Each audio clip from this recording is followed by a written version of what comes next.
prove to everybody I am still an MVP caliber player. We got to win now. They have number 7, courtesy of the Timberwolves. Number 14, a really young player in James Wiseman. We know that they're looking around for veteran help using those 2 picks. Have they been able to find anything? It's hard to find someone who's both available and good enough to justify giving up 2 picks, and you may not be in the lottery again for a long time with the talent they have. Have they been able to find anything? There's one player who I think reaches that criteria for the Warriors, whether it's Weissman, the 7th and 14th pick, other assets. That's Bradley Beal, who is not yet and may not be available prior to the draft or prior to the season. I don't sense that Golden State has a great interest in being involved in the Ben Simmons talk. Certainly at the level of assets it's going to take to try to get that done. And so I think, like a lot of the league, Golden State's going to wait, see how it goes with Bradley Beal. But short of Bradley Beal being available, I expect Golden State to use those picks at 7 and 14 this week. Based on what we know right now, the likeliest scenario is that Golden State makes picks 7 and 14 and rosters them onto the team. That's based on what we know right now at 1:30, whatever Eastern time. The Bradley Beal situation could simmer one way or another, and that is what we will lead off next segment with coming up. They may be moving. Who knows if they're moving? And it has to start in Washington with Bradley Beal, who's entering the last year of his contract, coming off a sensational All-NBA 30-plus points per game season.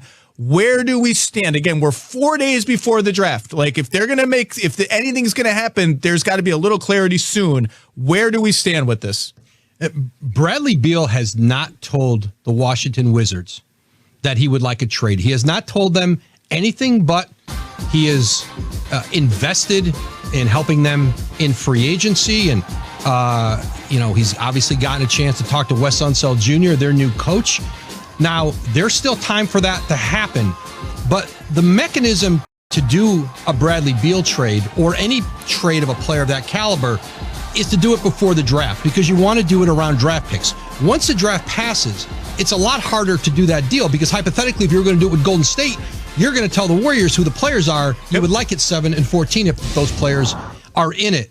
And so, listen, Bradley Beal has known the timetable of this, that if he wanted it to be moved, if he wasn't going to sign the extension and decided he was ready to move on, that it really needs to get done before draft night.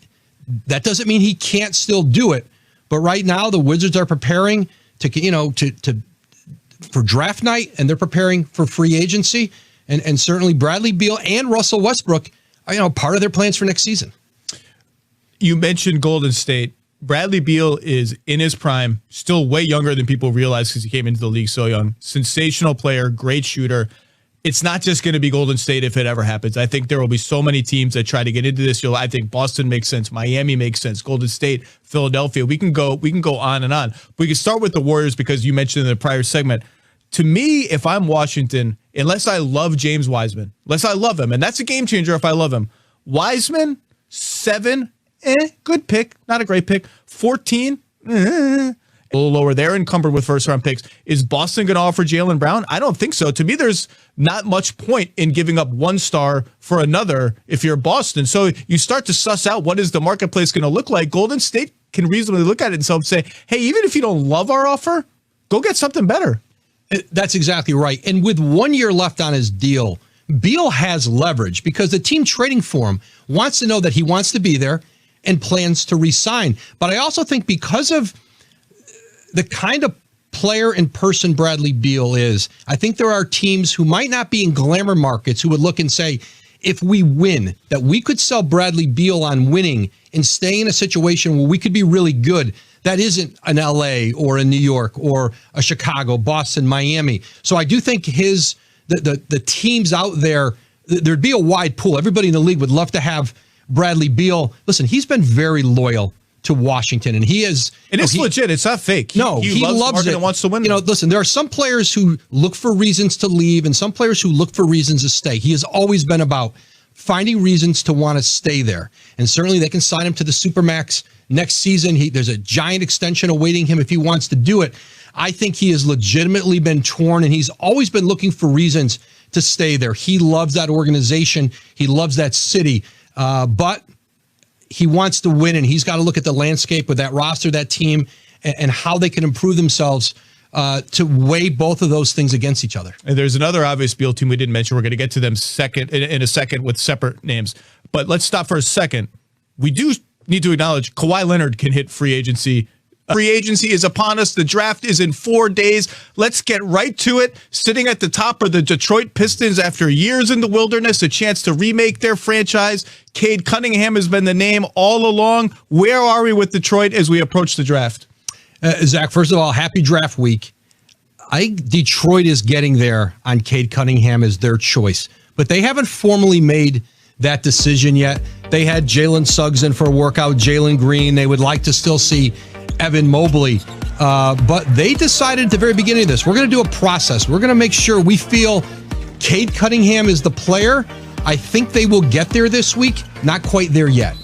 Based on what I've heard the same about having a process. I'm still going to be absolutely blown away if we get to the draft and it's anything but agreed. Cade Cunningham at number 1 to Detroit with all the guys they picked last year, Sadiq Bey, Isaiah Stewart, Killian Hayes. Like, that's something interesting going on there. Then we get to where the drama really could start, which is Houston at 2. They also have 23 and 24, a lot of ammo, a lot of future picks. Cleveland at 3.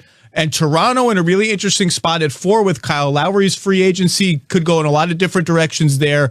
What kind of trade activity might we see leading up to the draft centered around 2, 3, 4, flipping picks, moving up, moving down? What could we possibly see?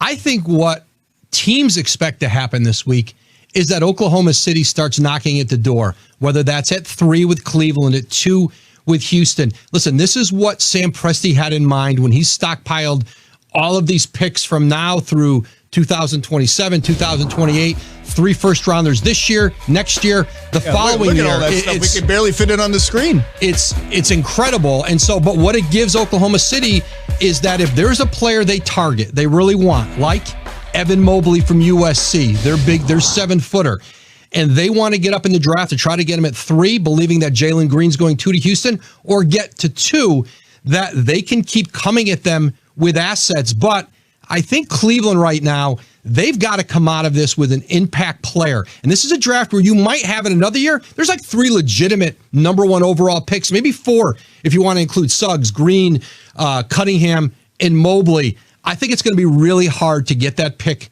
away from Cleveland, who I think if Mobley's there, they take Mobley at 3, and they think they can play him with Jared Allen, play them together at times too with the Cavs. I can tell you this. There are teams toward the top of the draft that are checking their phones, waiting for that Oklahoma City area code to pop up, waiting, thinking maybe, is it going to be the last minute? Is it going to be right before the draft?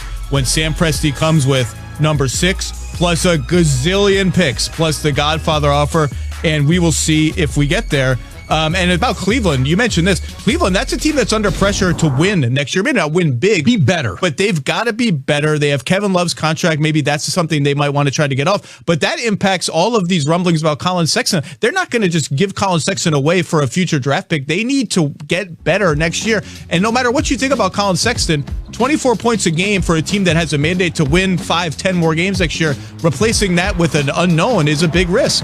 I don't see it. I think this is a team that wants, listen, maybe they're not in the playoffs next year, but can they get closer to compete for the play-in tournament? Can it just be a better product? And they've got to come out of this with a potential star NBA player.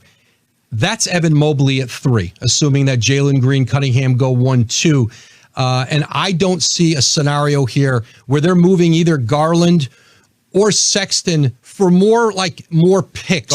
Garland would shock me after the year he had last year. Right, like to get younger. I don't think they're